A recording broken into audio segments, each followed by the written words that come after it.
Poteza imani na serikali ya Ruto. Kabisa. Hapa pia umeona hivyo?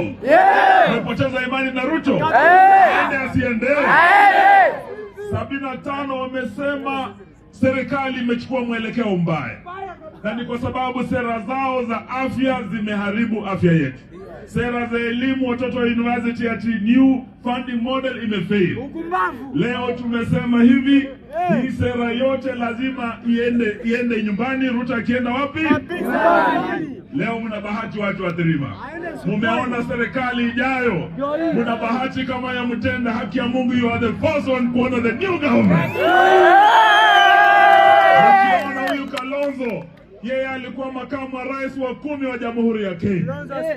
Anatosha kuwa rais hatoshi? Huyu Rigiji amekuwa the second deputy president of the Republic of Kenya. Anatosha hatoshi? Hapa tuko na Wilson Kariuki amekuwa the best health minister wa Uhuru Kenyatta. Hapa tuko na speaker Justin Muturi. Tuko na waziri Linturi. Hii ni a government in waiting.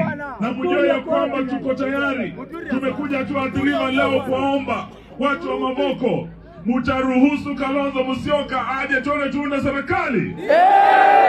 Leo tumekuwa na Rigiji upande wa huko Theikuru. Kabla ya hapo tumeenda wa Munyoro.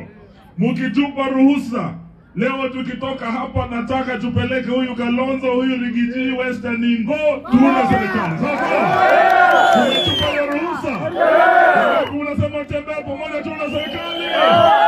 Asante, Mungu awabariki. Thank you very much.